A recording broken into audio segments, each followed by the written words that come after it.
Bapak Ibu Saudara sekalian dimanapun Anda berada, salam jumpa dengan kami dari Yayasan Imam Ahmad Tarjani dalam program seri pengajaran firman Tuhan. Kami sampaikan shalom dari Rumah Pemulihan Segala Bangsa, The House of Restoration for All Nations, yang terletak di Desa Kembe 1, Kabupaten Minahasa, Sulawesi Utara. Baik Bapak Ibu, kita masih dalam seri pengajaran ya dengan tema Imam Ahmad Tarjani atau Royal Priesthood, dan kita sudah sampai pada seri yang ke-7 Romawi, dan kemarin kita sudah bahas mengenai 7A, dan sekarang kita akan membahas mengenai 7B. Dan ayat pokok kita masih terambil dalam surat 1 Petrus pasal yang kedua ayat 9 sampai dengan ayat yang ke-10. Demikian bunyinya 2-3, tetapi kamulah bangsa yang terpilih. Kalau terjemahan yang lama adalah keluarga yang terpilih, imamat yang rajani, bangsa yang kudus, umat kepunyaan Allah sendiri, supaya kamu memberitakan perbuatan-perbuatan besar dari Dia yang telah memanggil kamu keluar dari kegelapan kepada terangnya yang ajaib. Kamu yang dahulu bukan umat Allah, tetapi yang sekarang telah menjadi umatnya, yang dahulu tidak dikasihani, tetapi yang sekarang telah beroleh belas kasihan. Demikian ayat pokok kita dengan tema Imamat Rajani atau Royal Priesthood. Kita tahu bahwa pada zaman Perjanjian Lama itu jabatan imam adalah sangat strategis, sakral, mulia, dan agung. Sehingga apabila para imam hidupnya tidak sesuai dengan kehendak Tuhan, perhatikan, berdosa, menyimpang dari jalan Tuhan, berbuat jahat di hadapan Tuhan dalam menjalankan tugas dan tanggung jawabnya, maka dapat menyebabkan tidak ada kemuliaan Tuhan pada umat Tuhan dan manifestasi kehadirannya di bumi di antara umatnya. Dan ini pernah terjadi, dan kita tahu bahwa sering terjadi karena Israel melakukan hal-hal yang jahat, karena imam mereka juga imam yang jahat, menyimpang. Dan kita tahu bahwa ketika Tuhan menyuruh Musa membuat tempat pertemuan atau tabernacle of meeting atau kemah suci atau kemah pertemuan itu, maka ketika selesai waktu di saat ditahbiskan, maka kemuliaan Tuhan memenuhi kemah itu, yang kita tahu dalam berupa tiang awan dan tiang api pada malam hari. Kita bisa baca dalam kitab Keluaran pasal 24 ayat 16 sampai 18 ketika kemah itu ditahbiskan. Kemuliaan Tuhan diam di atas gunung Sinai, dan awan itu menutupinya 6 hari lamanya. Pada hari ke-7 dipanggilnyalah Musa dari tengah-tengah awan itu. Pada saat ini terjadi di mana pada saat pengat perjanjian yang diikatkan antara Tuhan dengan umat Tuhan di kaki gunung Sinai, maka sesudah itu Tuhan manggil Musa naik ke atas puncak gunung untuk ketemu dengan Tuhan di sana, karena Tuhan ada di puncak gunung itu. Tampilannya dalam kemuliaan itu berupa tiang awan yang ada di puncak gunung itu, sehingga Musa naik untuk menerima 2 loh batu yang sudah diikat perjanjiannya ya di kaki gunung Sinai itu, yang ditulis oleh jari Tuhan sendiri. Ayat yang ke-17, tampaknya kemuliaan Tuhan sebagai api yang menghanguskan di puncak gunung itu pada pemandangan orang Israel. Kemudian yang ke-18, masuklah Musa ke tengah-tengah awan itu dengan mendaki gunung itu. Lalu tinggallah ia di atas gunung itu 40 hari, 40 malam lamanya, untuk Musa menerima semua perintah, 10 perintah yang telah diikatkan bersama-sama dengan umat di kaki gunung Sinai. Haleluya, saudara. Bisa juga kita bisa lihat pada saat kemah suci atau tabernacle of meeting ini atau kemah pertemuan ini ditahbiskan pada kitab Keluaran 40 ayat 34 sampai 38, dan kemuliaan Tuhan memenuhi tempat itu. Lalu awan itu menutupi kemah pertemuan tabernacle of meeting atau kemah suci, dan kemuliaan Tuhan memenuhi kemah suci. Jadi nyata Tuhan hadir di depan mata umat Israel sendiri, sehingga Musa tidak dapat memasuki kemah pertemuan sebab awan itu hinggap di atas kemah itu, dan kemuliaan Tuhan memenuhi kemah itu. Ayat selanjutnya, apabila awan itu naik dari atas kemah suci, berangkatlah orang Israel dari setiap tempat mereka berkemah. Ayat 37, tetapi awan itu tidak naik, maka mereka pun tidak berangkat sampai hari awan itu naik. Sebab awan Tuhan itu ada di atas kemah suci pada siang hari, dan pada malam hari ada api di dalamnya. di depan mata seluruh umat Israel pada setiap tempat mereka berkemah. Demikian kehadiran Tuhan pada saat kemah itu sudah ditabiskan. Dan kita lihat di sini bahwa persoalan yang saya angkat di sini, bagaimana betapa strategisnya dan sakral mulianya jabatan keimaman ini. Dan ini adalah satu contoh bagaimana ya kepercayaan yang diberikan kepada keluarga Imam Eli untuk melayani sebagai imam besar dan juga anak-anak sebagai imam-imam untuk melayani di kemah pertemuan ini. Tapi yang mereka lakukan adalah hal-hal yang jahat di mata Tuhan, sehingga akhirnya kita tahu bahwa kemuliaan Tuhan itu lenyap pergi dari hadapan Israel. Mari kita akan baca contoh yang akan saya angkat di sini adalah keluarga Imam Eli dengan kedua anaknya yang kita kenal juga jabatan yang mereka imam adalah Hofni dan Pinehas. Itu di dalam 1 Samuel pasal yang pertama ayat yang ketiga dan yang ke-9, dan kita sambung dengan 1 Samuel pasal 4 ayat 21 sampai dengan yang ke-22.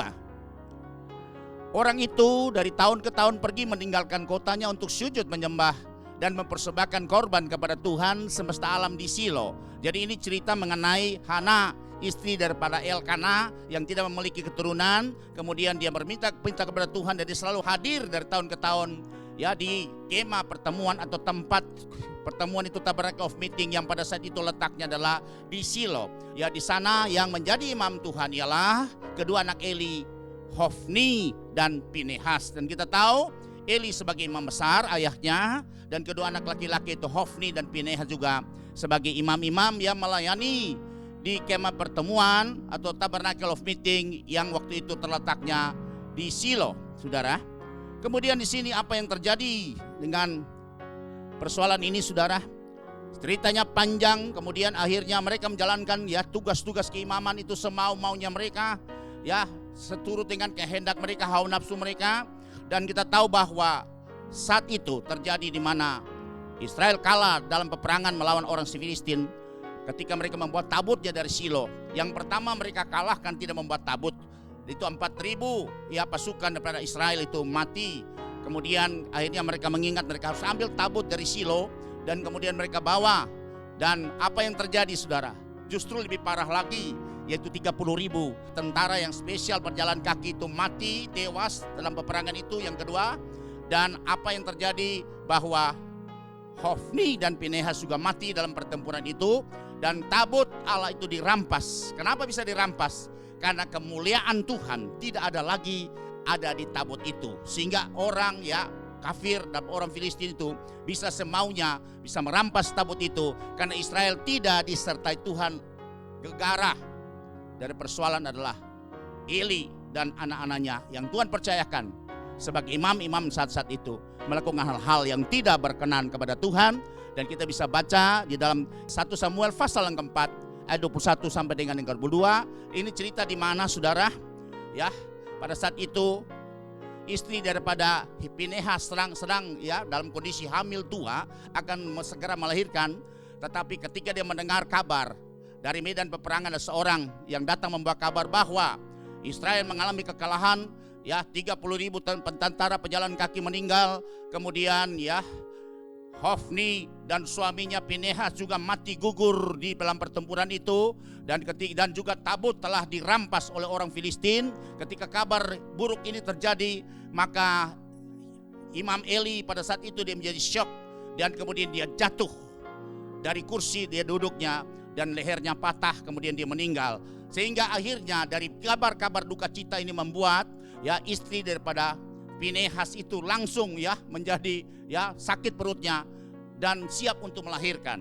Dan kita lihat di sini di dalam surat 1 Samuel pasal yang keempat ayat 21, ketika anak itu telah lahir seorang anak laki-laki, dan pada saat keadaan dia yang sekarat itu, dan mereka menghibur dia bahwa engkau telah melahirkan seorang anak laki-laki, dan dalam keadaan yang seperti itu dia menamai anak itu Ikabod, artinya telah lenyap kemuliaan dari Israel. Karena peristiwa yang saya sudah katakan tadi, di mana suaminya meninggal, ya iparnya meninggal, kemudian 30.000 pasukan pejalan kaki dari Israel juga mati tewas, ya seperti itu. Kemudian tabut dirampas, kemudian mertuanya juga meninggal pada saat itu, saudara. Sehingga akhirnya dia menamakan bahwa apapun yang terjadi, peristiwa yang terjadi ini sepenyebabnya adalah karena kemuliaan Tuhan telah pergi dari Israel. Dan dia menamai anak ini adalah Ikabod, karena tabut Allah sudah dirampas dan karena mertuanya dan suaminya itu. Ayat yang ke-22, katanya telah lenyap kemuliaan dari Israel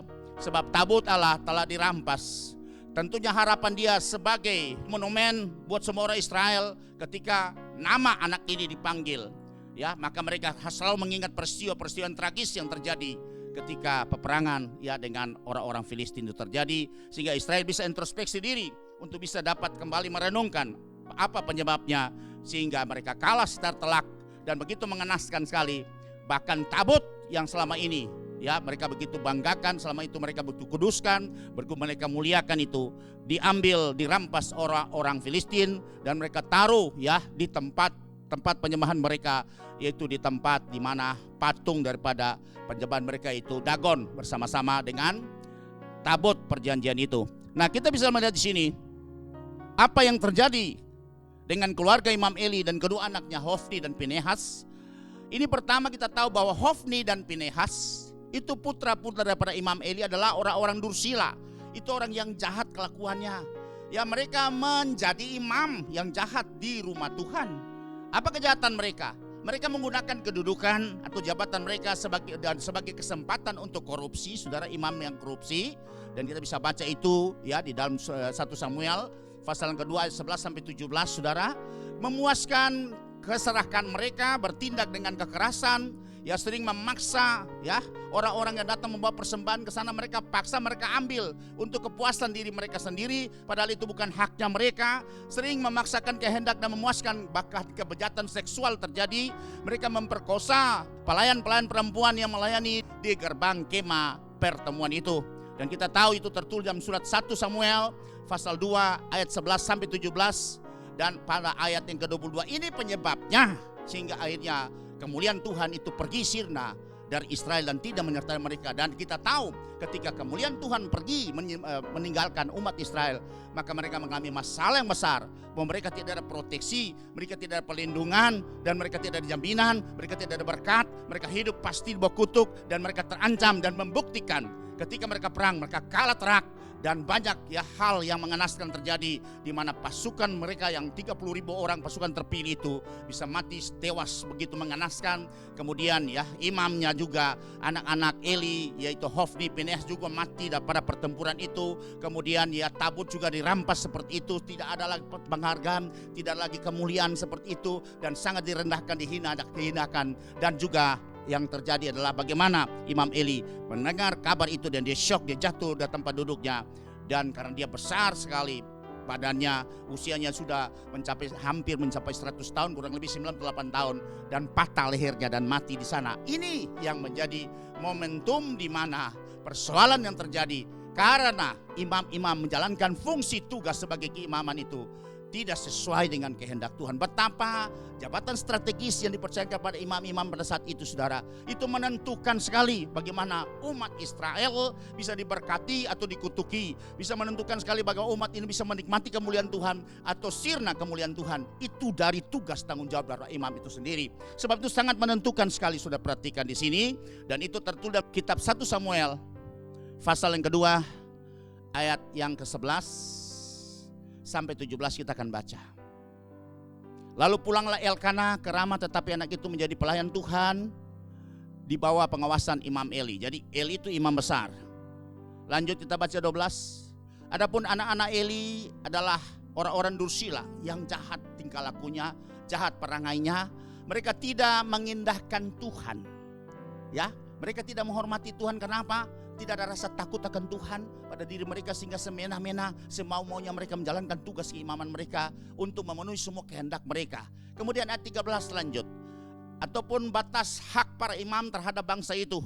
Setiap kali seorang mempersembahkan korban sembelihan, Sementara daging itu dimasak, datanglah bujang imam membawa garpu bergigi 3 di tangannya, ayat yang ke-14, dan dicucukkannya ke dalam bejana atau ke dalam kuali atau ke dalam belanga atau ke dalam periuk. Segala yang ditarik dengan garpu itu ke atas diambil imam itu untuk dirinya sendiri. Perhatikan, untuk memuaskan dirinya sendiri dan bukan adalah hak mereka. Demikianlah mereka memperlakukan semua orang Israel yang datang ke sana, ke Silo. Ayat yang selanjutnya, bahkan sebelum lemaknya dibakar, bujang imam itu datang lalu berkata kepada orang yang mempersembahkan korban itu, berikanlah daging kepada imam untuk dipanggang, sebab ia tidak mau menerima daripadamu daging yang dimasak, hanya yang mentah saja. 16, apabila orang itu menjawab, bukankah lemak itu harus dibakar dulu, kemudian barulah diambil bagimu sesuka hatimu? Maka berkatalah ia kepada orang itu, sekarang juga harus kau berikan, kalau tidak aku akan mengambilnya dengan kekerasan. Saudara bisa bayangkan itu, perengai sikap daripada imam pada saat itu. Mereka juga termasuk imam yang preman juga, imam yang selalu bertindak secara arogan dan menggunakan kekerasan, menggunakan jabatan kedudukannya untuk bisa semena-mena yang mengatur saat itu yang bukan haknya mereka, tapi mereka gunakan untuk memuaskan keinginan mereka. Ayat lanjut 17. Dengan demikian sangat besarlah dosa kedua orang muda itu di hadapan Tuhan. Imam berdosa di hadapan Tuhan, sebab mereka memandang rendah korban untuk Tuhan yang harusnya untuk Tuhan. Mereka semena-menanya menikmatinya untuk diri mereka sendiri. Dan ini terjadi, saudara. Sebab itu, saudara, ketika mereka mengangkat tabut itu, ternyata mereka tidak sadari, karena ulah mereka, peringatan mereka seperti dalam menjalankan tugas-tugas keimaman, ya selama mereka dipercayakan, Tuhan telah meninggalkan mereka. Kemuliaan Tuhan tidak ada lagi pada tabut itu. Tuhan telah meninggalkan ya orang-orang Israel. Sebab itu tertulis di dalam ya ayat yang ke-22 kita akan baca, Eli telah sangat tua apabila didengar segala sesuatu yang dilakukan anak-anaknya terhadap semua orang Israel, dan bahwa mereka itu tidur dengan perempuan-perempuan yang melayani di pintu kemah pertemuan.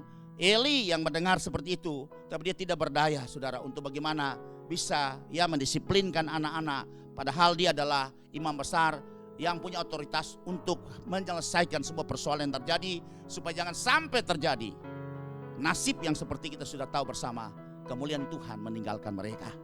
Kemudian kita bisa melihat pada bagian yang kedua, di sini saya catat bahwa Eli, ayah mereka sebagai imam besar, hanya menegur, memprotes perbuatan jahat kedua putranya. Namun dia tidak mendisiplinkan, mengucilkan atau memecat mereka dari jabatan sebagai imam. Padahal kalau mereka sudah melakukan kebejatan seperti ini, melanggar semua aturan yang telah Tuhan tetapkan, itu punya resiko sekali. Kalau kita tahu kemarin kita belajar, Nadab Abihu langsung dibunuh di tempat itu. Tapi di sini Tuhan masih memberikan kesempatan untuk mereka bisa bertobat. Tapi ketika mereka keraskan hati dan tetap melakukan walaupun sudah ditegur oleh orang tuanya, dan kita bisa melihat di sini mereka tetap keraskan hatinya. Akhirnya sampai pada gilirannya mereka binasa, karena lewat Nabi Tuhan menyampaikan bahwa keluarga ini akan Tuhan selesaikan dan tidak ada keturunan lagi akan melanjutkan keimaman mereka, saudara. Selesai, ya. Kalau kemarin Nadab Abihu langsung diselesaikan Tuhan di dalam kemah pertemuan, tapi kalau mereka diselesaikan Tuhan di dalam peperangan ketika mereka melawan orang-orang Filistin, saudara. Sama-sama selesai, sama-sama nasibnya juga ya buruk. Mereka mati mengenaskan seperti itu. Itu kita bisa lihat juga ditulis dalam kitab 1 Samuel pasal yang kedua ayat 23 sampai dengan ayat ke-25. Berkatalah kepada mereka, mengapa kamu melakukan hal-hal yang begitu, sehingga ku dengar dari segenap bangsa ini tentang perbuatanmu yang jahat itu. 24. Janganlah begitu anak-anakku. Bukan kabar baik yang ku dengar itu bahwa kamu menyebabkan umat Tuhan melakukan pelanggaran. Akhirnya umat Tuhan juga akhirnya terjebak dengan penyembahan berhala. Jika seorang berdosa terhadap seorang yang lain, maka Allah akan mengadili. Tetapi jika seorang berdosa terhadap Tuhan, siapakah yang menjadi perantara baginya?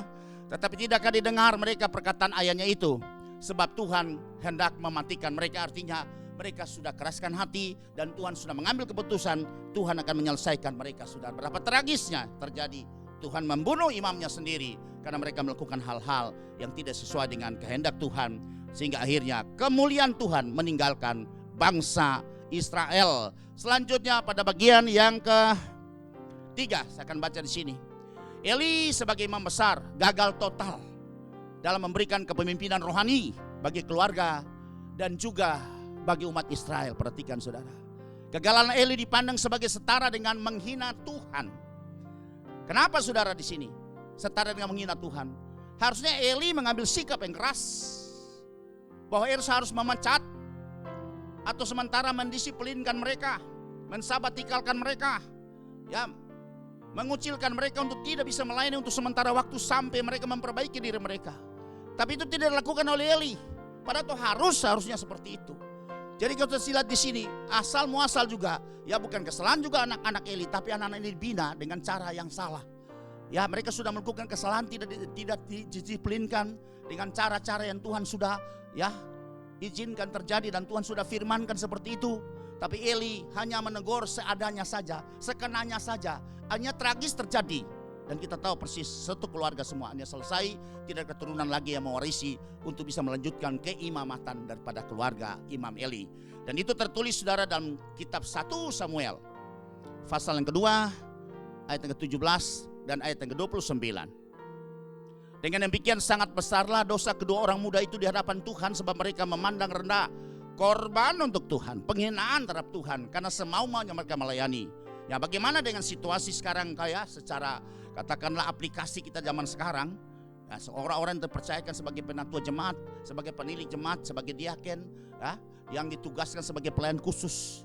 Mari kita harus introspeksi ketika persoalan yang terjadi juga dengan Imam Eli dan anak-anaknya, supaya jangan sampai terjadi kita juga.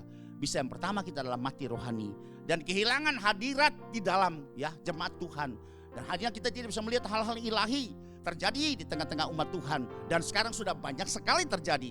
Dan gereja hanya menjalankan secara ritual saja. Gereja hanya menjalankan secara seremonial saja apa yang mereka kerjakan dari waktu ke waktu dan program-program. Tapi tidak ada lagi kita melihat tanda-tanda ilahi, mujizat-mujizat terjadi secara ilahi di dalam pertemuan jemaat. Dan itu pada umumnya sekarang terjadi ya pada gereja-gereja Tuhan di zaman ini.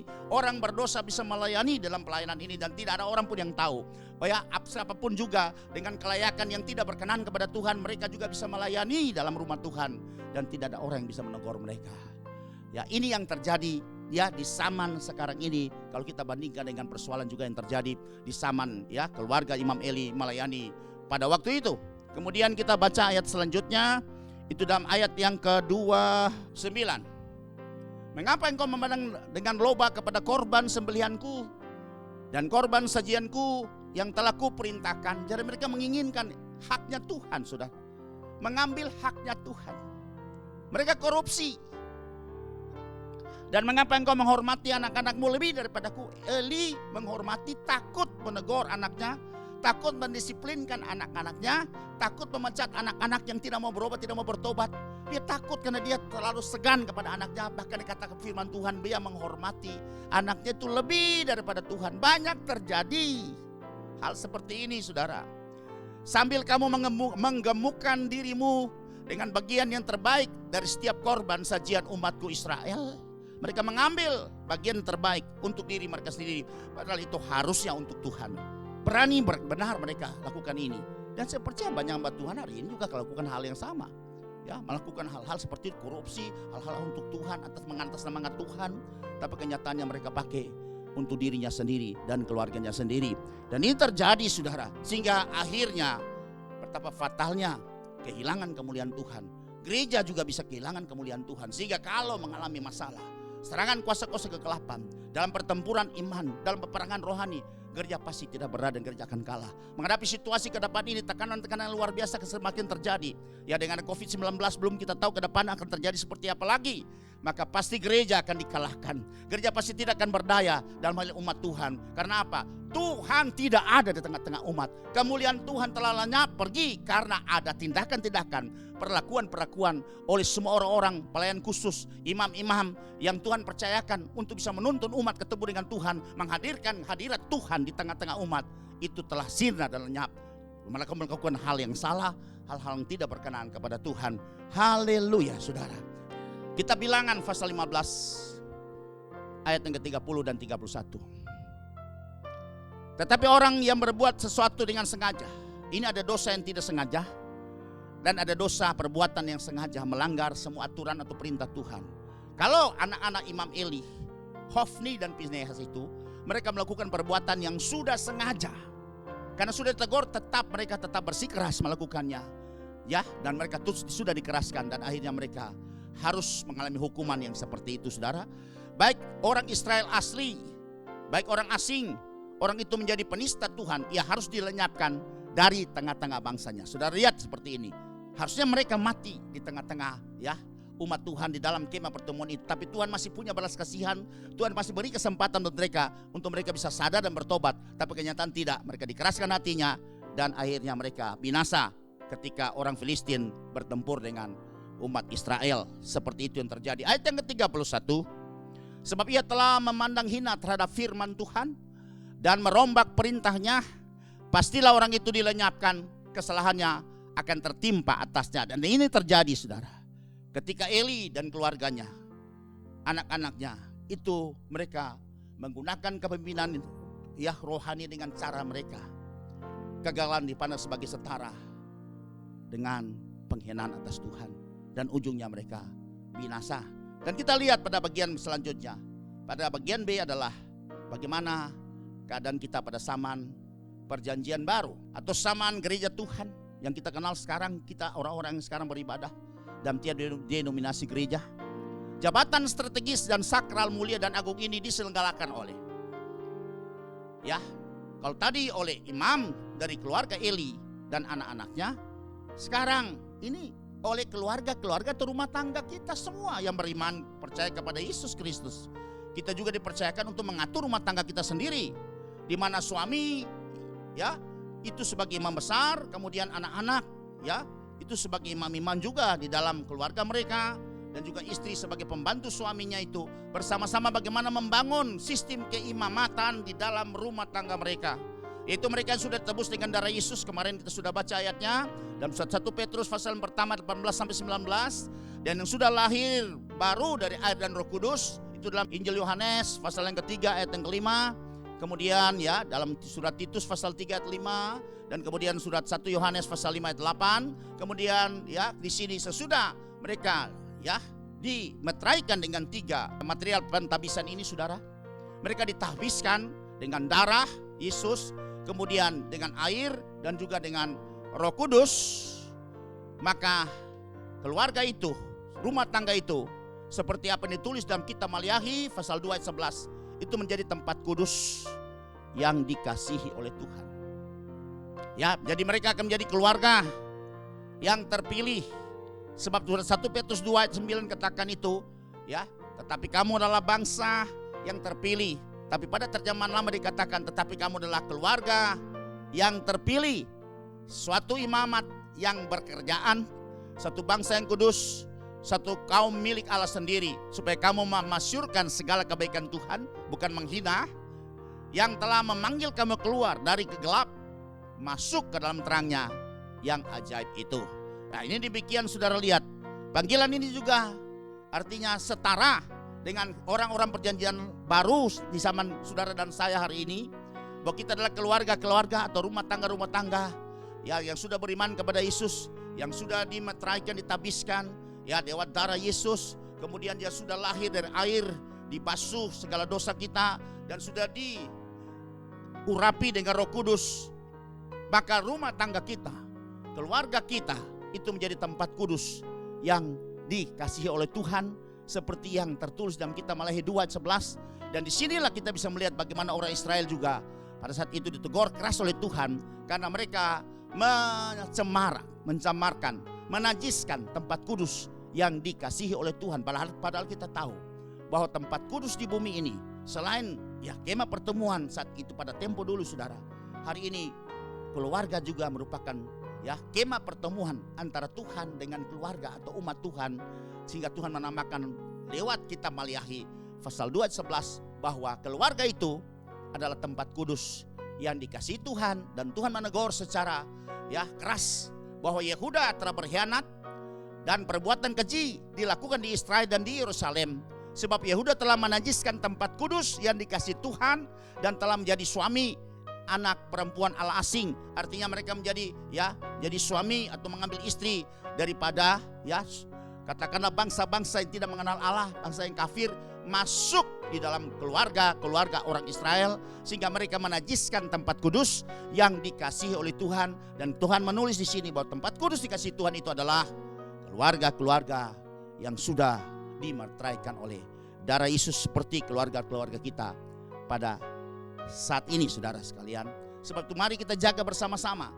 Suami sebagai imam besar, dia harus bertanggung jawab untuk bagaimana membawa keluarganya, ya, dan anak-anak juga istri sebagai imam-imam dia, untuk bisa sama-sama bisa dapat menjadi alat Tuhan untuk bisa memberitakan perbuatan-perbuatan yang ajaib dari Dia yang telah memanggil kami semua, kami keluarga semua dari kegelapan keluar kepada terang yang ajaib. Itulah tugas keimamatan kita. Sehingga kalau keluarga ini kita najiskan, kalau suami hidupnya tidak berkenan kepada Tuhan, melakukan hal-hal yang berdosa, melakukan hal-hal yang tidak sesuai dengan perintah dan ketetapan Tuhan, maka kita lihat di sini imam besar akhirnya akan menurunkan pengaruh kepada anak-anaknya juga, dan anak-anaknya juga hanya jadi ya mereka hidup tidak takut akan Tuhan, sehingga keluarga ini menjadi keluarga yang betul-betul bukan memuliakan Tuhan lagi seperti apa yang Tuhan telah firmankan, seperti apa yang Tuhan telah rencanakan, tapi mereka bahkan ya membuat malu nama Tuhan lewat keluarga-keluarga seperti ini. Dan banyak terjadi juga, saudara, itu adalah keluarga-keluarga yang berdomisili di setiap kantong Kristen yang ada di seluruh Indonesia. Ya, kita hanya mayoritas di dalam kuantitas, tapi kita sangat minoritas di dalam ya kualitas. Itu yang terjadi di kantong Kristen. Karena kita melihat premanisme yang terjadi di seluruh Indonesia. Banyak ya mereka berasal dari kantong-kantong Kristen yang saya tidak sebutkan tempatnya, tapi Bapak Ibu pasti mengerti kantong-kantong Kristen seperti apa yang ada di seluruh Indonesia. Itu yang dimana masyarakatnya atau penduduknya mayoritas ya beragama Kristen. Mereka tidak menjadi keluarga yang bisa menjadi membawa keimamatan untuk bisa memenangkan orang lain, membuat terang kepada orang-orang lain atau kepada suku-suku yang lain yang ada di seluruh Indonesia. Mari kiranya firman ini juga bisa menyadarkan kita semua untuk kita kembali kepada panggilan kita yang mulia ini, yang kudus. Jangan sampai, saudara, kemuliaan Tuhan meninggalkan keluarga kita. Jangan sampai Tuhan tidak lagi ada di tengah keluarga kita. Saudara sering tulis, Tuhan berkati rumah ini, Tuhan hadir dalam rumah ini. Tapi kalau saudara tempat kudus yang Tuhan kasih rumah tangga itu sudah cemari dengan segala kenajisan, dengan segala bentuk pelanggaran, dosa, dan ketidaktaatan kepada Tuhan, maka yang pasti tempat itu kudus itu telah dinajiskan, dan tidak mungkin Tuhan akan hadir tempat kudus itu.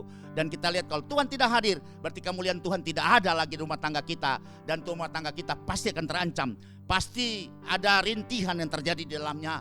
Pasti terjadi ya KDRT bisa terjadi di dalamnya, dan ujung-ujungnya terjadi perceraian. Dan kita tahu kalau perceraian ini mengakibatkan anak-anak juga akhirnya broken home, dan mereka menjadi anak-anak yang liar, menjadi anak-anak yang kehilangan kasih daripada orang tua, dan mereka bertumbuh juga menjadi anak-anak yang akhirnya ya bisa menjadi anak-anak yang sangat tidak memuliakan Tuhan dengan hidup mereka yang dipengaruhi oleh situasi dunia yang sangat jahat ini. Mari saudara, ketika kita memperhatikan bahwa tempat kudus yang Tuhan percayakan, jalankan keimamatan ini supaya kehadiran Tuhan ada di tengah-tengah kita, supaya kemuliaan Tuhan senantiasa ada di tengah-tengah kita, dan pasti berkat Tuhan juga bisa menjadikan bagian-bagian ya daripada keluarga kita sekalian. Itu harapan Tuhan, saudara.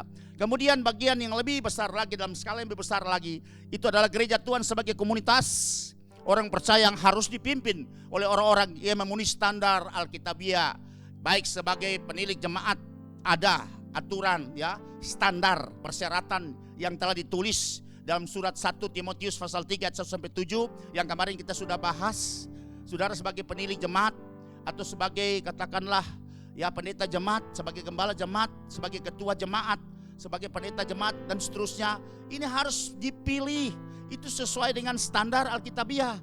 Bukan bagaimana ketika kita suka atau melihat ada hal-hal lain, ya mungkin dia dari profesi yang luar biasa, kemudian dia punya intelektual luar biasa, dia katakanlah orang harus pejabat baik di pemerintah sipil maupun militer, atau dia sebagai katakan pengusaha yang berhasil, itu bisa saudara, bukan dilarang. Tapi standar-standar Alkitabiah itu tidak bisa digeserkan dengan standar-standar yang dibangun oleh manusia. Mari kita perhatikan kembali dalam kita mengangkat atau penilik jemaat atau ketua jemaat atau katakanlah gembala jemaat harus memiliki standar yang sudah ditetapkan oleh Tuhan. Ya, maka disebut dengan standar Alkitabiah. Baik untuk memilih penilik jemaat maupun juga diaken, hampir ya sama standarnya, dan juga penatua jemaat yang sudah kita kembali membahas itu tertulis dalam Titus pasal yang pertama 5-9, dan dalam juga surat 1 Petrus pasal 5 ayat 1-4. Bagaimana ketiga ya jabatan ini yang sakral di mata Tuhan, yang sangat menentukan bagaimana bisa menghadirkan hadirat Tuhan, yang bisa hadirkan kemuliaan Tuhan di tengah-tengah jemaat. Kalau kita saja tidak menggunakan standar Alkitabiah ini, saya percaya kemuliaan Tuhan akan pergi lenyap daripada komunitas kita atau gereja kita, atau katakanlah orang-orang percaya yang kita pimpin. Ini resiko konsekuensi kalau kita menyalahi semua standar Alkitabiah. Kita kelihatan secara organisatoris kita oke, kita bisa jalan. Dan saya mau kasih tahu, partai politik juga tanpa kehadiran Tuhan itu bisa jalan, saudara. Dari yang kecil bisa jadi besar. Bahkan ada partai yang kita tahu pernah juga mengusung ya presiden sampai 2 periode.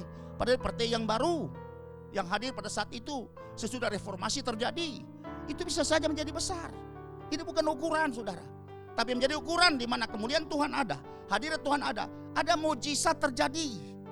Ya, ada hal-hal yang perubahannya terjadi luar biasa. Orang semakin bertumbuh ke arah Kristus, orang semakin mengenal Tuhan, orang bisa menikmati semua kasih Tuhan secara luar biasa, keluarga semakin dipulihkan oleh Tuhan, terjadi pemulihan luar biasa dalam komunitas orang-orang percaya.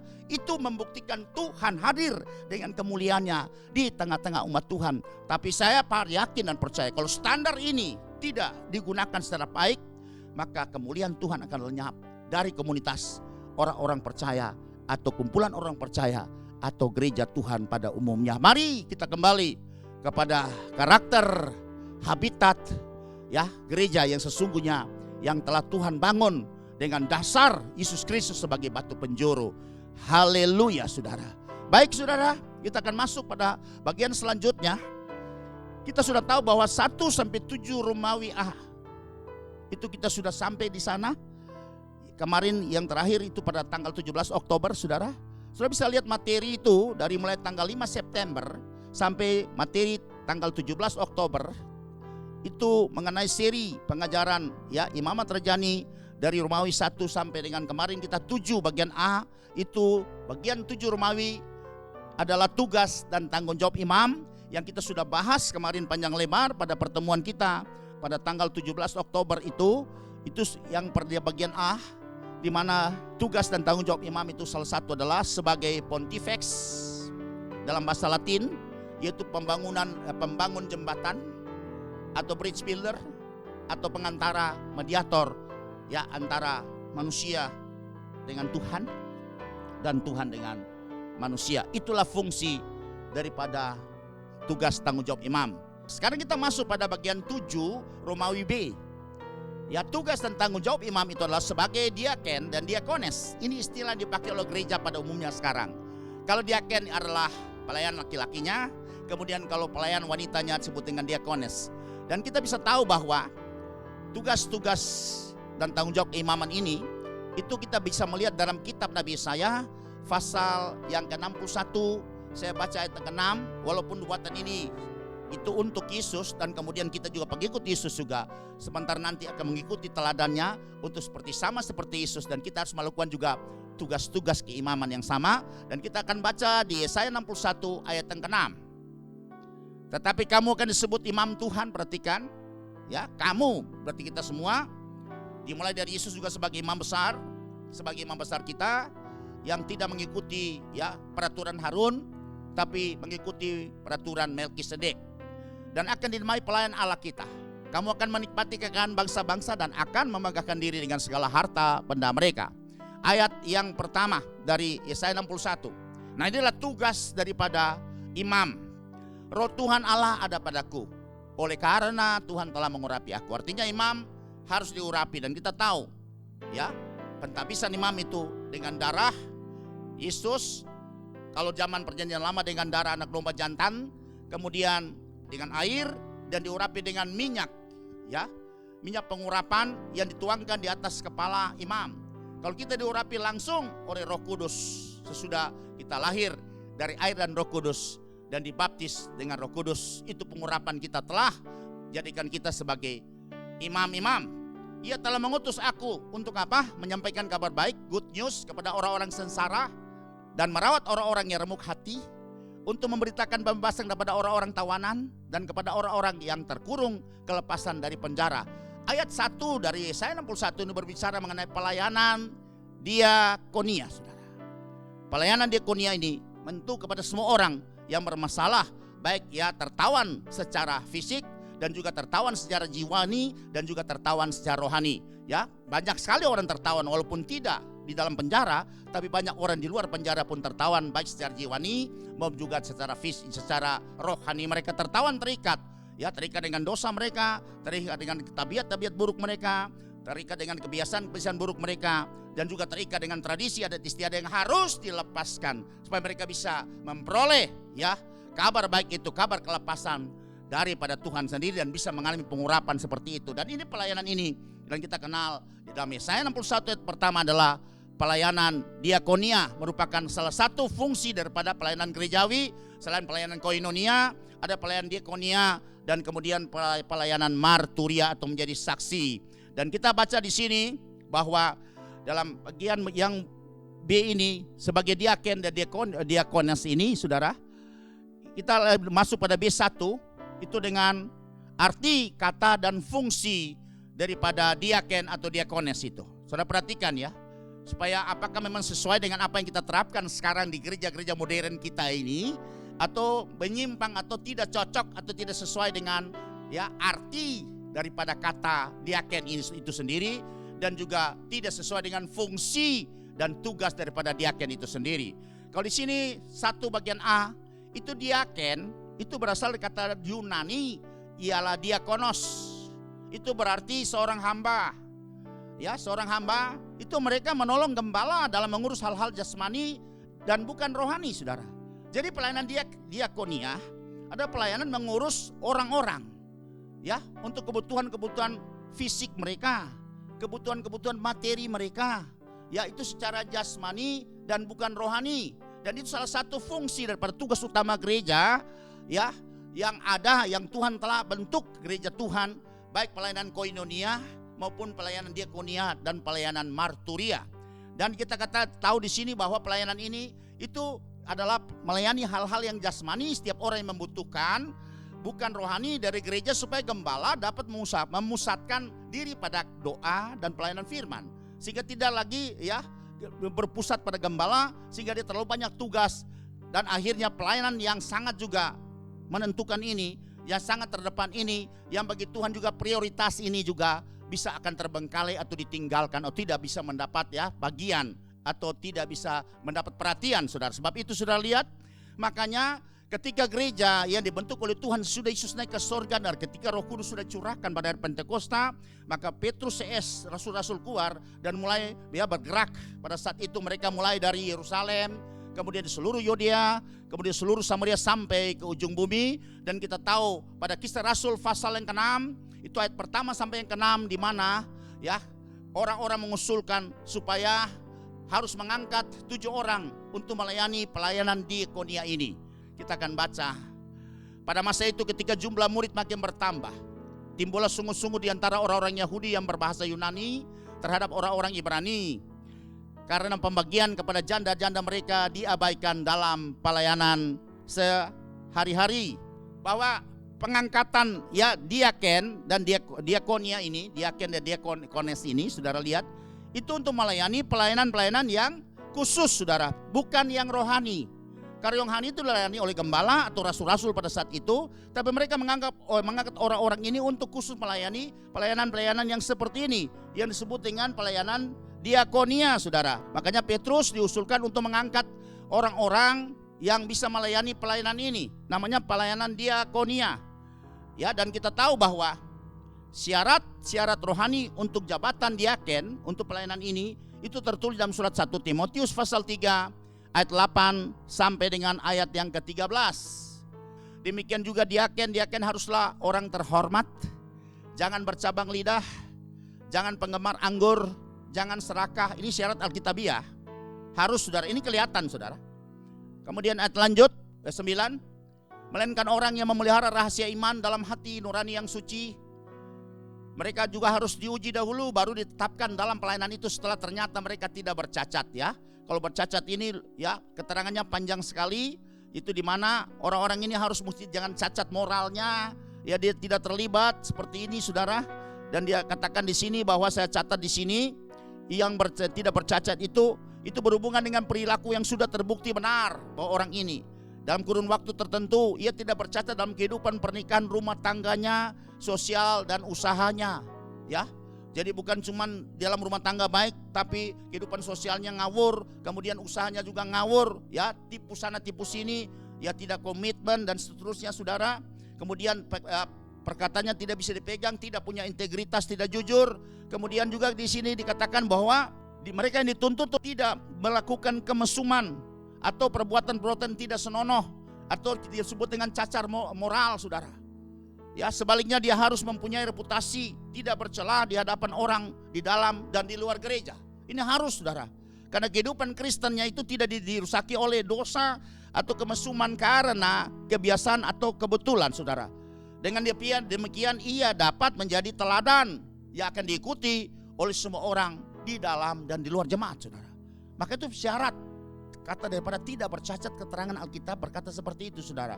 Jika kita mengangkat seorang yang menjabati pelayanan diaken ini atau diakones ini saudara, yang kita kelihatan yang Paulus itu tulis surat kepada Timotius waktu itu, Timotius dipercayakan sebagai gembala atau ya katakanlah penilik jemaat atau penatua jemaat di jemaat Efesus. Maka persyaratan kalau engkau mengangkat orang-orang yang melayani diakonia ini, pelayanan diakonia, harus memiliki persyaratan seperti ini saudara, ya. Dan tidak boleh tidak. Sebab itu ketika kalau kita mengangkat cacat orang seperti ini, dia tidak jadi kesaksian dan akhirnya ya kita tidak bisa dapat jadi teladan baik di dalam umat Tuhan, di dalam gereja kita, dalam kumpulan orang percaya maupun di luar di masyarakat. Kita bersosialisasi dengan masyarakat dan akhirnya nama Tuhan pasti tidak dipuji dan dimasyurkan, tapi sebaliknya nama Tuhan akan direndahkan dan dihina dan membuat kemuliaan Tuhan akan lenyap dari umat Tuhan itu sendiri. Itu berbahaya saudara. Walaupun secara organisatoris kita bertumbuh, tapi kita lihat tidak ada hal ilahi, tidak ada kemuliaan di sana. Dan itu berjalan hanya sebagai sistem program yang diatur oleh manajemen organisasi semata. Ini yang berbahaya saudara. Haleluya saudara. Kita lanjut lagi. Itu kata diaken, itu dia melayani, dan itu saudara lihat sejajar. Waktu gereja Tuhan mula-mula bergerak, Petrus sudah mengangkat 7 orang untuk melayani pelayanan khusus. Itu yang tertulis dalam Kisah Rasul pasal 6 ayat 1 sampai dengan yang ke-6. Dengan standar orang-orang yang betul-betul takut akan Tuhan, hidupnya saleh, dan orang-orang yang dipenuhi Roh Kudus. Kita bisa baca Kisah Rasul pasal 6 ayat yang ke-5. Usul itu terima baik oleh seluruh jemaat. Lalu mereka memilih Stefanus, orang yang penuh dengan iman dan Roh Kudus saudara. Bukan dia punya gelar. Gelar tidak salah, ya, gelar secara akademik tidak salah, gelar-gelar di dunia sekuler pendidikan tidak salah. Tapi kalau standar untuk mengangkat orang-orang yang melayani secara khusus dan pelayanan seperti ini, baik sebagai diaken maupun diakones saudara, ada standar di sini bahwa orang itu harus penuh iman dan juga sudah penuh Roh Kudus, dibaptis dengan Roh Kudus. Dan mereka angkat 7 orang, Filipus, Prokorus, Nikanor, Timon, Parmenas, dan Nikolaus, seorang penganut agama Yahudi dari Antioquia. Dan ini yang terjadi seperti itu untuk bisa melayani pelayanan khusus ini, yaitu pelayanan diakonia. Perhatikan ya. Dan kemudian pada bagian 1B itu kata diaken menurut kamus Alkitab yang Bapak Ibu punya, Alkitab itu di belakang ada kamus, tolong lihat. Memberi keterangan seperti ini. Adalah pejabat atau pelayan dalam jemaat purba dan secara khusus melayani para janda dan orang miskin. Ya, jadi pelayanan ini penting saudara. Tadi persyaratan Alkitabiah untuk mengangkat ada standarnya. Kemudian tugas-tugas utama mereka adalah itu mereka khusus sebagai pelayan atau pejabat yang melayani para janda dan orang miskin. Perhatikan ya. Sebab itu hari ini banyak orang memakai di gereja, saya nggak tahu mereka ambil dari mana artinya. Tapi saya sudah cari dari berbagai sumber bahwa diaken baik dari bahasa aslinya, bahasa Yunani maupun ya dari kamus Alkitab, saya percaya orang-orang khusus sudah menerjemahkannya. Pasti bertanggung jawab juga saudara di Lembaga Alkitab Indonesia, dan menjelaskan bahwa ini adalah pejabat atau pelayan dalam jemaat purba yang secara khusus melayani para janda dan orang miskin saudara. Tapi sekarang saya lihat ada juga istilah diaken dan diakonis itu dipakai untuk orang-orang ya sebagai aser, ya sebagai suka ya melakukan pelayan-pelayan dalam gereja yang tidak sesuai dengan fungsi dan arti daripada kata diakonia ini. Ya sebagai bahan koreksi aja, terserah saudara, karena saya mengajar di sini, saya mengambil ini dari data dari sumber-sumber yang tidak bisa terbantahkan, saudara ya. Sebab itu saudara bisa melihat di sini bagaimana pelayanan ini begitu penting. Dia sejajar dengan pelayanan yang lain, ya, sehingga membagi tugas Petrus untuk pelayanan ya meja dan juga pelayanan firman. Sedangkan orang-orang yang 7 orang ini khusus untuk melayani kebutuhan daripada janda-janda miskin dan juga orang-orang miskin yang ada di zaman itu, saudara.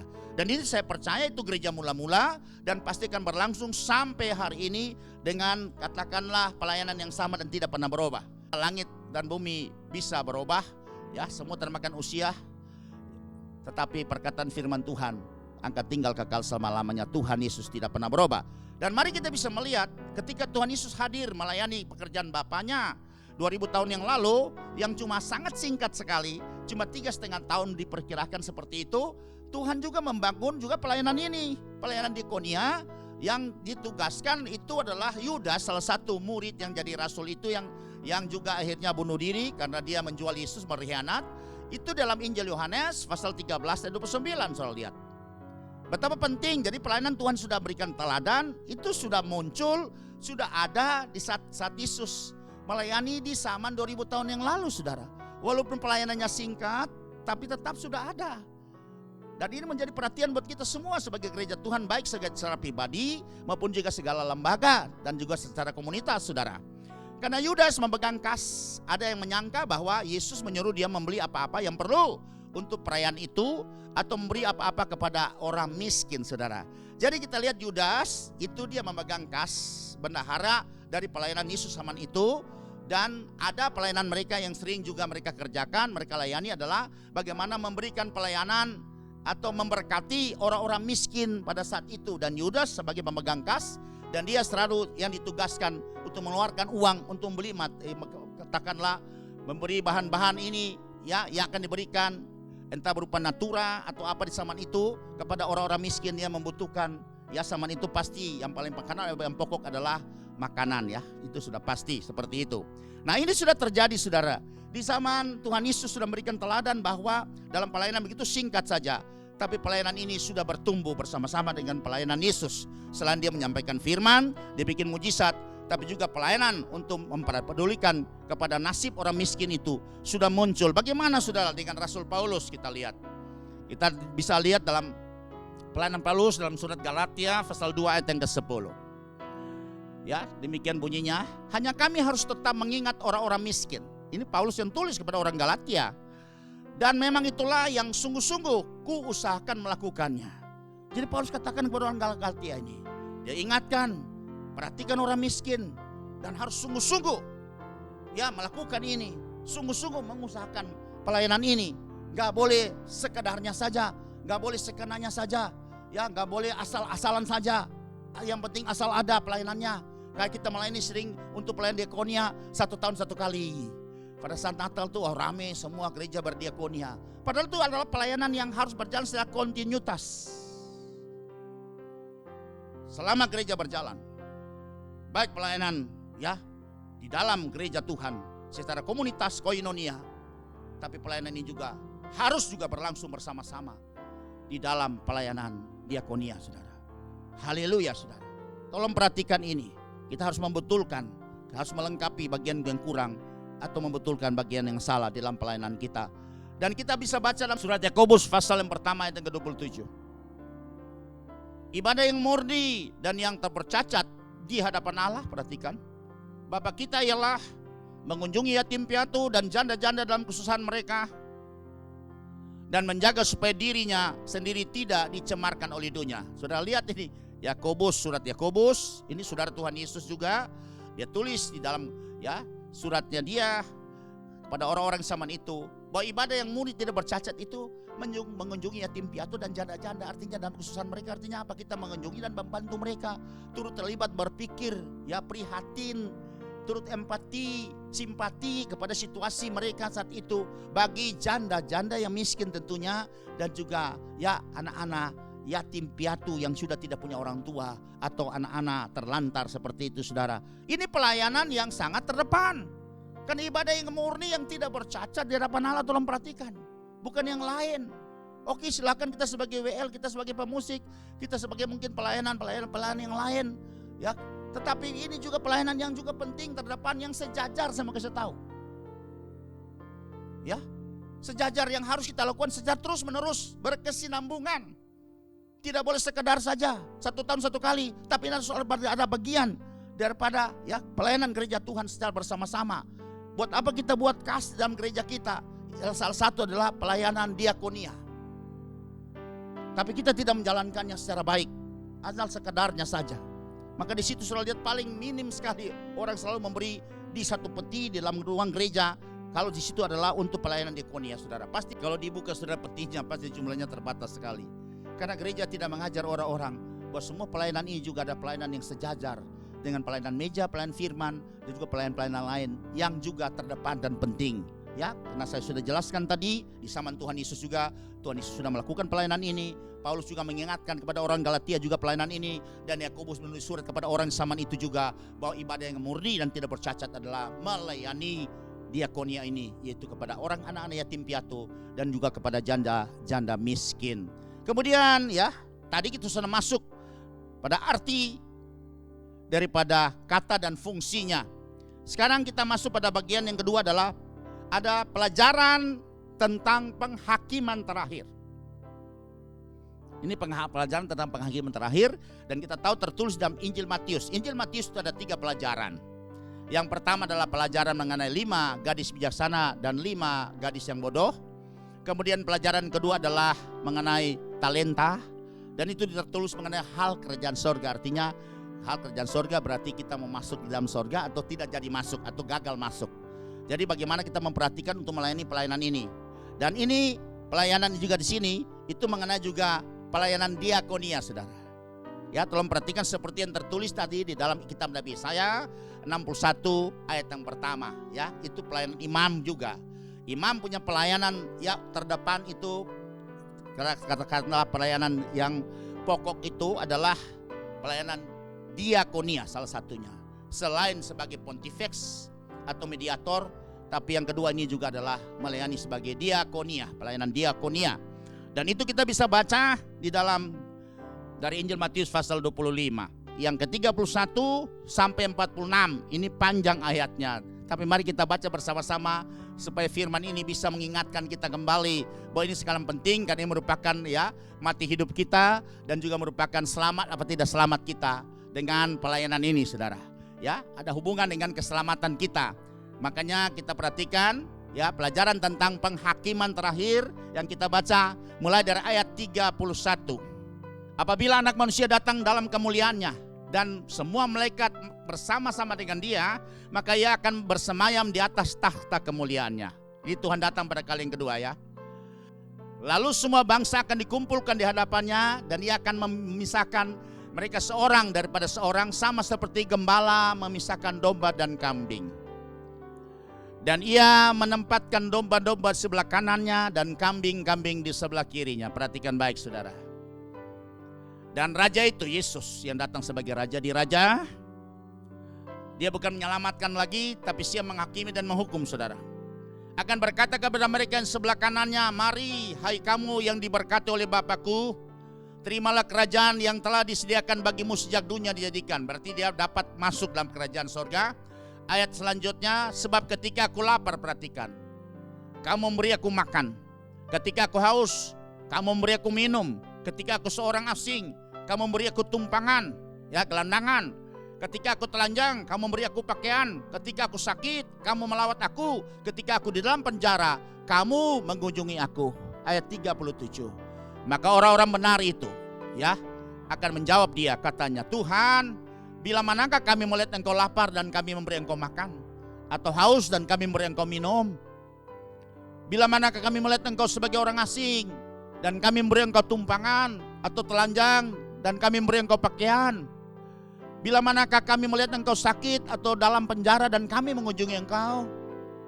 Dan raja itu akan menjawab mereka, aku berkata kepadamu, sesungguhnya segala sesuatu yang kamu lakukan untuk salah seorang dari saudaraku yang paling hina ini, tolong garis bawahi kata saudaraku, ya.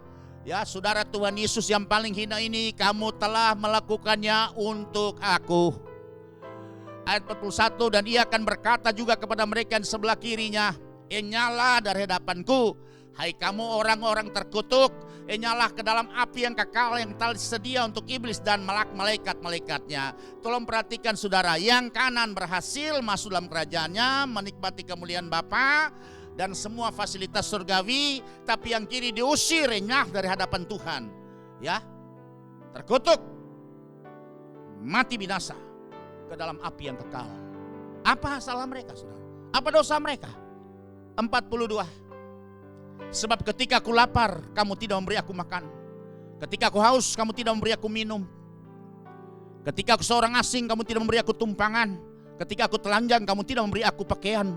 Ketika aku sakit dan dalam penjara, kamu tidak melawat aku. Apa jawab mereka? Lalu mereka pun akan menjawab dia, tuh katanya Tuhan, bila manakah kami melihat engkau lapar atau haus atau sebagai orang asing atau telanjang atau sakit atau dalam penjara dan kami tidak melayani engkau? Maka ia akan menjawab mereka, aku berkata kepadamu, sesungguhnya segala sesuatu yang tidak kamu lakukan untuk salah seorang dari yang paling hina ini, tolong garis bawahi lagi kata yang paling hina, kamu tidak melakukannya juga untuk aku. Artinya kalau kita melakukan kepada orang yang hina, orang miskin, orang terlantar tadi, orang dalam penjara, orang yang sekarat seperti itu, yang butuh kabar keselamatan, kabar baik, kabar sukacita, maka sama saja dengan kita melakukan juga untuk Tuhan Yesus. Maka untuk dapat melayani, saudara harus punya pemahaman bahwa yang di penjara itu, orang-orang itu adalah Tuhan Yesus sendiri. Karena Tuhan yang bilang dengan ayat ini, kalau kamu melayani orang yang paling hina ini, sama kamu melayani aku. Kalau saudara punya pemahaman, sudah lihat seperti itu. Ada orang miskin, orang gelandangan, terlantar, maka saudara bisa melihat itu Tuhan Yesus sekarang. Yang butuh kita tolong, yang butuh kita melawat mereka, yang butuh kita melayani mereka. Layani saudara. Karena ini juga menyangkut mati hidup kita. Menyangkut juga keselamatan kita. Untuk bisa memiliki janji Tuhan itu. Untuk bersama-sama dengan dia ketika dia datang pada kali yang kedua. Ayat selanjutnya yang ke-46. Ayat yang terakhir bacaan kita. Tolong perhatikan baik, saudara bisa baca ulang ayat ini. Kenapa saya muat semua ayat ini? Karena ini penting sekali. Banyak orang tinggalkan bagian yang ini. Menganggap sudah selamat, sudah aman. Tidak saudara. Kita punya tugas tanggung jawab. Ya, bagaimana kita sudah diselamatkan, kita punya tanggung jawab harus memenuhi semua apa yang diperintahkan oleh Tuhan. Kalau kita tidak lakukan ini, maka iman kita tanpa perbuatan, maka iman yang kosong, iman yang mati dan tidak punya nilai, yang menyebabkan tidak ada jaminan untuk kita bisa selamat masuk bersama-sama dengan dia di dalam kebahagiaan, di dalam kerajaannya. Dan mereka ini akan masuk ke tempat sisaan yang kekal. Tetapi orang benar ke dalam hidup yang kekal. Perhatikan nanti baik-baik saudara. Inilah pelajaran dan menyangkut dengan pelayanan ya utama yang terdepan dari seorang imam adalah pelayanan diaken ya atau diakones. Pelayanan diakonia yang kita kenal sebagai diaken dan diakones ini saudara. Ini pelayanan terdepan juga saudara. Itulah tugas utama pelayanan daripada pelayanan keimamatan itu. Dan dicatat di sini pelajaran ini juga tentang penghakiman yang terakhir yang kita sudah baca bersama. Kita masuk pada bagian terakhir, bagian yang ketiga. Ada satu pelajaran lagi dari Tuhan Yesus, itu tentang siapa yang harus diundang. Kita akan baca dalam Injil Lukas, karena hanya tertulis di dalam Injil Lukas saja. Dari Injil Sinoptis tertulis hanya dalam Injil Lukas saja. Pasal 14 ayat 12 sampai dengan 14. Demikian bunyinya. Dan Yesus berkata juga kepada orang-orang yang mengundang dia, apabila engkau mengadakan perjamuan siang atau perjamuan malam, janganlah engkau mengundang sahabat-sahabatmu atau saudara-saudaramu atau kaum keluargamu atau tetangga-tetanggamu yang kaya. Karena mereka akan membalasnya dengan mengundang engkau pula, dan dengan demikian engkau mendapat balasnya. Tetapi apabila engkau mengadakan perjamuan, undanglah orang-orang miskin, orang-orang cacat, ya, orang-orang lumpuh dan orang-orang buta yang seperti ini. Orang-orang yang betul-betul termarginal, orang-orang yang butuh belas kasihan, orang-orang yang butuh uluran tangan kita. Mari kita sebagai imam-imam Tuhan perhatikan ini. Karena ini pelajaran Tuhan Yesus sendiri. Itu tugas utama dari keimaman itu. Bukan kita ada di gereja saja, kita sebagai pengkhotbah atau kita sebagai pelayan, sebagai pemusik atau pelayanan yang lain yang mungkin kita merasa itu yang cocok bagi kita. Tapi ada pelayanan khusus seperti ini juga. Itu juga menyangkut keselamatan kita. Tolong dengar baik Bapak Ibu sekalian yang Tuhan Yesus kasihi. Ini juga pelayanan keimamatan yang penting juga yang terdepan, saudara. Maka Tuhan dikatakan sini, kalau engkau bikin pesta, acara, undang orang-orang miskin, orang cacat. Lanjut ayat 14. Dan engkau akan berbahagia karena mereka tidak mempunyai apa-apa untuk membalasnya kepadamu. Sebab engkau akan mendapat balasnya pada hari kebangkitan. Orang-orang benar, kita akan mendapat upah ketika Tuhan datang membawa upah bagi kita. Ya, maka firman berkata juga, kalau kita memberikan satu cangkir air saja kepada salah seorang pengikut Kristus, maka sesungguhnya kita tidak akan kehilangan berkat Tuhan. Tuhan mencatat semuanya. Sebab itu sudah perhatikan betapa pentingnya ya tugas dan tanggung jawab imaman ini. Disebut dengan pelayanan diakonia ini, saudara perhatikan. Ini juga pelayanan utama yang harus dilakukan sejajar dengan pelayanan yang lain. Yang sama ya mulianya, yang sama pentingnya dengan pelayanan yang lain. Yang diperintahkan oleh Tuhan, yang juga dinilai oleh Tuhan. Jadi sudah perhatikan di situ. Saya senang kita akan baca pada kitab Amsal. Pasal yang ke-19 ayat 17. Disambung dengan Al-Fasal yang 28 ayat yang ke-27 dari kitab Amsal. Siapa menaruh belas kasihan kepada orang lemah? Ini orang lemah, harusnya orang miskin. Ini lembaga Alkitab tulis orang lemah, ya juga miskin. Ya, dia lemah dalam hal apa? Ya banyak hal, dalam hal materi, dia menaruh fasilitas. Banyak sekali kemiskinan yang terjadi di tengah-tengah kita. Itu ada banyak orang miskin, bisa juga miskin relasi. Kasekius itu miskin relasi, saudara. Dia kaya dalam keuangan, dia kaya dalam harta, tapi dia miskin komunitas, dia miskin relasi. Sebab itu dia ingin ketemu dengan Yesus. Siapakah orang itu? Ada juga miskin motivasi, begitu miskin materi, miskin rohani. Banyak sekali surat di tempat-tempat ya terpencil, banyak sekali orang juga miskin hal-hal yang seperti ini. Miskin rohani, dia gak tahu apa-apa, dia bergereja dan dia gak tahu apa-apa. Sebab itu kita yang dari daerah kota, ya kita yang punya kemampuan yang lebih, kita harus memberkati mereka. Bukan secara materi saja, tapi secara rohani, secara pendidikan, secara gizi, juga informasi, dan juga fasilitas publik yang lain. Semua itu termasuk ya orang-orang yang ada di daerah terpencil, ya ada ya di ujung sana, saudara, daerah terluar itu, yang butuh bagaimana untuk pertolongan kita. Jadi bukan saja materi, saudara, tapi banyak hal yang mereka miskin, yang sudah saya sebut tadi seperti itu, yang perlu ditolong untuk bisa dapat melengkapi mereka, bisa memberkati mereka, dan bisa mengangkat nasib mereka. Sebab itu sudah lihat dalam kitab Amsal dikatakan, siapa menaruh belas kasihan kepada orang miskin, itu dia memiutangi Tuhan. Artinya Tuhan berhutang kepada dia. Dan kemudian dia katakan yang akan membalas perbuatannya itu, Tuhan tidak pernah akan tunda-tunda untuk membalas ketika dia merasa berhutang kepada kita, saudara. Sebab itu betapa luar biasanya ketika kita punya belas kasihan kepada orang yang miskin, orang lemah, ya dalam semua aspek hidupnya. Maka kita seperti kita juga membuat Tuhan berhutang kepada kita. Dan Tuhan pasti tidak akan tinggal diam, tidak akan menunda-nunda. Dia pasti akan membalasnya semua perbuatan kita itu secara segera. Ya, dan kita bisa menikmati semuanya itu. Haleluya. Dalam kitab Amsal pasal 28 ayat yang ke-27 kita akan baca. Siapa memberi kepada orang miskin tidak akan berkekurangan. Perhatikan, saudara. Tetapi orang yang menutup matanya akan sangat dikutuki. Saya ulangi lagi ayat ini, tolong dengar baik. Siapa memberi kepada orang miskin tidak akan berkekurangan. Saudara, ya, memberi tidak pernah kekurangan. Semakin diberi, tetap pintu-pintu berkat, tingkap-tingkap langit dibukakan. Karena ini janji Tuhan, saudara.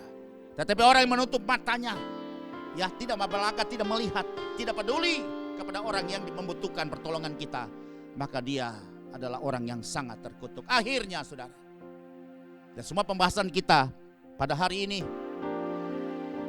ada satu ayat yang tertulis di Lukas pasal yang ke-6 ayat yang 38 berkata, berilah dan kamu akan diberi.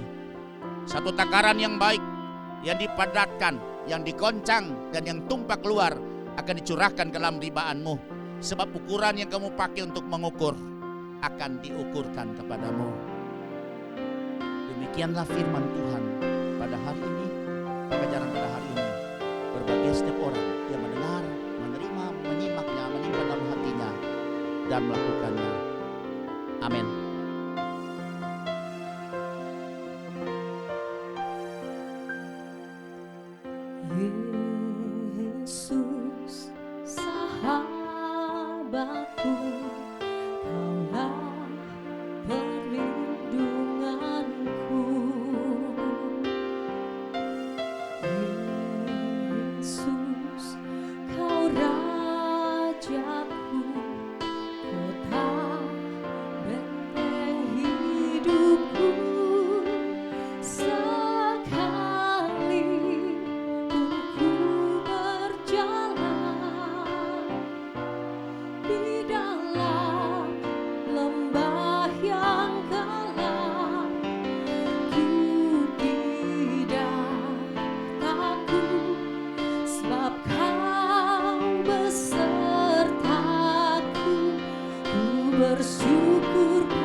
Baik Bapak Ibu, selanjutnya kita akan masuk dalam acara perjamuan Asing Kudus. Mari siapkan masing-masing kita roti dan anggur. Dan kita akan angkat bersama. Dan kita akan berdoa memberkati roti dan anggur ini. Dan kita percaya ketika kita melepaskan berkat atasnya, seperti apa yang Tuhan Yesus lakukan pada perjamuan yang terakhir. Ketika dia mengambil roti, dia memberkatinya dan kemudian memecah-mecahkannya dan bagikan kepada semua murid-muridnya yang kemudian akan jadi rasul. Dan dia berkata, inilah tubuhku yang dipecahkan karena kamu. Perbuatlah ini menjadi peringatan akan aku. Demikian juga mengambil anggur, cawan itu, dan dia memberkatinya. Dan berkata bahwa cawan ini adalah perjanjian baru yang dimeteraikan oleh darahku. Perbuatlah ini menjadi peringatan akan aku. Dan kita percaya apa yang ada di hadapan kita sekarang ini adalah roti dan anggur biasa. Tapi sejak kita berdoa dan kita memberkatinya, maka kita percaya surga memperhitungkan sebagai tubuh dan darah Yesus, yang sementara akan menyatu dengan tubuh kita yang lemah ini, dan darah kita juga akan menyatu dengan darah Yesus.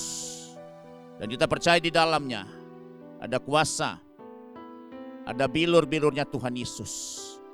Yang firman berkata dalam surat 1 Petrus pasal yang kedua ayat yang ke-24 berkata, oleh bilur-bilurnya Tuhan Yesus sakit penyakit kita disembuhkan. Disembuhkan. Dan kita percaya perkataan firman ini adalah ya dan amin. Sebab kalau engkau imani, yang sekarang engkau pegang ini adalah tubuh dan darah Yesus. Ya sebentar nanti akan menyatu dengan tubuh dan darah kita. Apapun sakit penyakitmu, kita percaya firman tidak berbohong.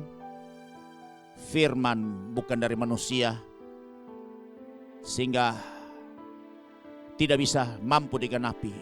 Tapi ketika Tuhan berkata, maka kita percaya Tuhan menciptakan langit dan bumi dengan firman-Nya saja. Itu jadi. Dan dia berkata juga, oleh bilur-bilurnya Tuhan Yesus sakit penyakit disembuhkan. Sebab itu mari kita imani dan kita percaya pasti itu akan terjadi. Bapa dalam surga, di hadapan kami tersedia roti dan anggur ini. Dan saatnya kami akan masuk di dalam acara perjamuan asa yang kudus ini. Sebelumnya kami akan melepaskan berkat atas roti dan anggur ini. Kami kuduskan di dalam nama Bapa, Tuhan Yesus dan Roh Kudus. Kami percaya dan kami imani sorga telah memperhitungkan ini sebagai tubuh dan darah Yesus yang siap sebentar nanti kami akan makan dan minum dan menyatu dengan tubuh dan darah kami. Di dalam nama Tuhan Yesus, semua kita yang percaya sama-sama katakan amin. Mari angkat roti yang adalah tubuh Yesus di tangan kananmu, angkat tinggi di atas kepalamu. Dan engkau dengar perkataan firman Tuhan ini. Kalau engkau percaya, katakan amin. Dan dengan rasa hormat kita akan memakan roti yang adalah tubuh Yesus ini. Demikian kata firman Tuhan. Bukankah roti yang telah dipecah-pecahkan, yang sekarang berada tinggi di tangan kananmu, di atas kepalamu, adalah persekutuan dengan tubuh Yesus? Amin. Di dalam nama Tuhan Yesus kita akan makan dengan rasa hormat.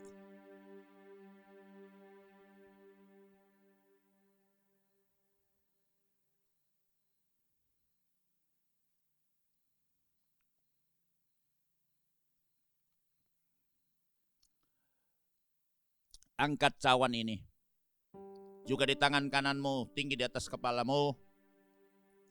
Tunjukkan ke sorga bahwa inilah darah penebusan atas dosa, pelanggaran dan kesalahan kami. Dan ini juga adalah darah yang memeteraikan perjanjian baru, sehingga kami menjadi orang yang berbahagia, orang yang memiliki masa depan sekarang sampai selama-lamanya. Dengar perkataan firman Tuhan ini. Kalau engkau percaya, katakan amin. Dan di dalam nama Tuhan Yesus kita akan minum bersama-sama dengan rasa hormat. Demikian kata firman Tuhan. Bukankah cawan pengucapan syukur yang atasnya kita ucapkan syukur, yang sekarang berada tinggi di tangan kanan kita, di atas kepala kita, adalah persekutuan dengan darah Yesus? Amin.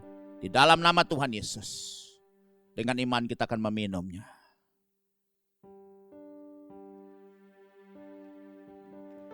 Mari kita bersyukur. Gunakan bahasa roh. Ini bahasa surgawi. Ini bahasa yang mengandung mujizat. Ini bahasa yang sangat berkuasa yang Tuhan berikan buat kita. Allah bakar syeda la bayara la bayara la la la la la hara la bayara la ora la bayara la bayara ora la bayara masyikina la bayara la la hara la la ora la bayara masyina la bayara la bayara la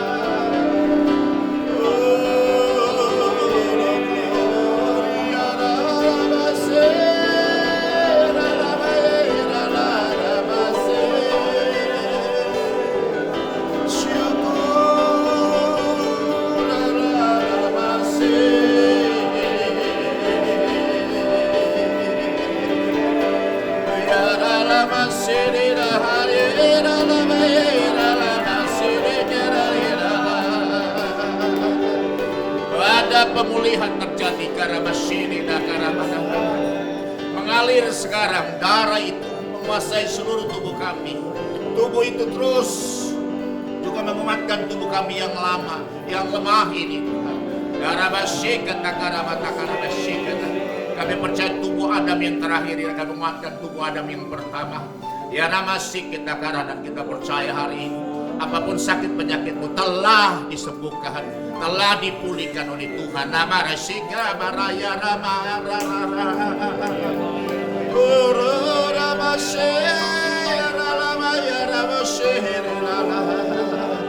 biarlah engkau menyembah dengan hati yang penuh dengan ucapan syukur, karena itu layak. Betapa kita orang yang beruntung. Garabasing garabaya rabasini garalala.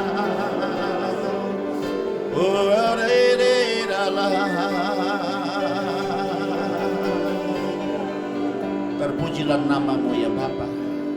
Makasih buat persekutuan kami dengan tubuh dan darahmu Tuhan. Kami percaya kami tetap kuat karena kami mendapat suplai kekuatan supranatural yang ada dalam tubuh dan darah Yesus yang datang dari surga itu. Terima kasih Tuhan buat kepedulianmu, perhatianmu, tanggung jawabmu Tuhan.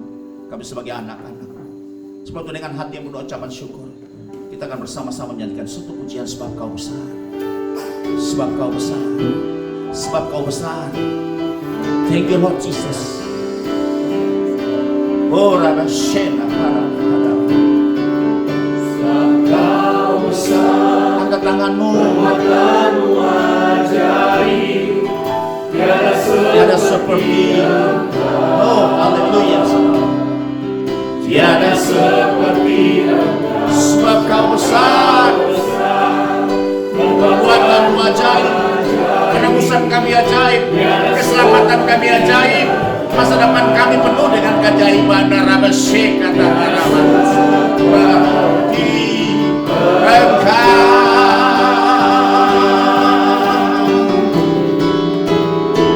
Sebab kau besar, perbuatanmu ajaib, tiada seperti Engkau. Tiada seperti Engkau. Sebab kau besar, perbuatanmu ajaib, tiada seperti Engkau. Tiada seperti Engkau. Tiada seperti Engkau. Tiada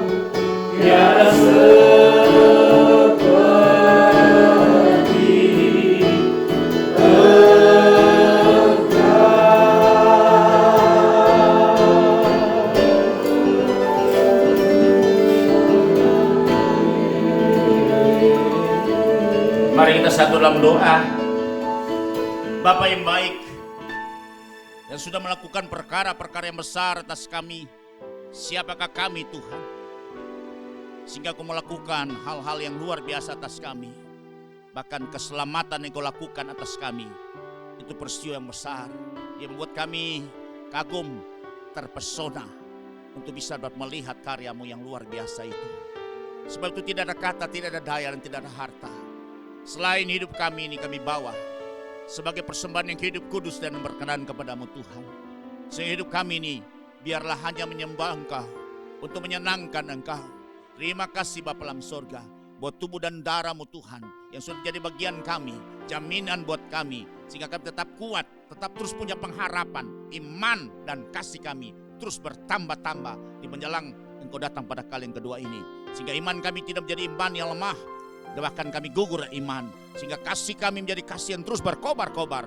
Kami tidak akan mengalami kasih yang dingin, tapi kami terus hingga pengharapan kami, pengharapan yang tidak pernah mengecewakan. Terima kasih Bapa dalam sorga buat semuanya. Sebab itu Bapa dalam sorga, di akhir daripada pertemuan ibadah kami pada hari ini, kami percaya Tuhan mengasihi kami semua. Kami terlalu percaya ketika tubuh dan darah Yesus itu menyatu dengan tubuh dan darah kami. Kesembuhan telah terjadi. Apapun yang kau sakit hari ini telah menjadi sembuh. Sembuh. Sembuh di dalam nama Tuhan Yesus. Yang lemah telah dikuatkan. Yang tawar hati telah dibuat berapi-api kembali. Yang tidak punya pengharapan muncul kembali harapan yang pasti. Yang membawa kita kepada masa depan. Yang kami percaya Tuhan yang terikat akan dilepaskan. Yang kami percaya Tuhan hari ini Tuhan membuka tingkap-tingkap langit, mencurahkan berkat kepada kami. Karena itu jaminan dari Bapa kami yang begitu mengasihi kami. Kami percaya yang datang dengan beban yang berat, pulang dengan kelegaan yang daripada Tuhan. Yang datang dengan persoalan, masalah, pergumulan yang berat juga, pulang dengan jalan keluar yang daripada Tuhan. Karena Kristus Yesus adalah jawaban dari semua pergumulan dan masalah kita. Dan Tuhan tidak pernah kekurangan cara untuk bisa menyelesaikan semua pergumulan umat manusia. Karena Engkau adalah Allah yang perkasa yang luar biasa, yang menjadikan yang tidak ada menjadi ada. Engkau berfirman saja segala sesuatu menjadi ada. Terpujilah Bapa dalam nama Tuhan Yesus. Di akhir pertemuan ibadah kami ini, dengan ucapan syukur kami naikkan ke hadapan hadirat-Mu Tuhan. Dan kami percaya sebelum kami berpisah, Tuhan telah siapkan berkat yang spesial buat kami. Dengan iman, sebab itu kami akan mengangkat, menedahkan tangan kami di hadapan hadirat-Mu ya Bapa. Dan kami percaya saatnya kami akan menerima berkat yang datang daripada Engkau yang mengasihi kami. Sebab itu saudara-saudaraku yang Tuhan Yesus kasih, terimalah berkat ini. Tuhan Yesus akan memberkati dan melindungi engkau kemanapun engkau pergi dan berada. Tuhan Yesus akan menyertai engkau dengan wajahnya dan memberikan engkau kasih karunia, sehingga engkau akan berjalan di dalam kemurahan dan kebajikan Tuhan. Engkau akan berjalan dalam favor of God. Engkau akan menjadi kepala dan bukan ekor. Hidupmu akan naik dan tidak pernah akan turun. Engkau menjadi orang yang extraordinary. Engkau jadi orang yang unggul. Engkau menjadi orang yang excellent. Engkau menjadi orang yang supranatural. Engkau menjadi orang yang bisa mendengar suara Tuhan. Tuhan Yesus akan menghadapkan wajahnya kepada kita dan memberikan kita damai sejahtera yang berkelimpahan, yang ada di dalam akal dan pikiran kita, yang terpelihara di dalam hati kita. Terimalah berkat ini di dalam nama Bapa, Tuhan Yesus dan Roh Kudus akan menjadi milik pusakamu sekarang, seterusnya, bahkan sampai selama-lamanya. Di dalam nama Tuhan Yesus, kita semua terima berkat ini, sama-sama katakan amin. Amin. Tuhan Yesus memberkati. Kita akan bertemu dalam seri pengajaran firman Tuhan pada minggu yang akan datang. Shalom.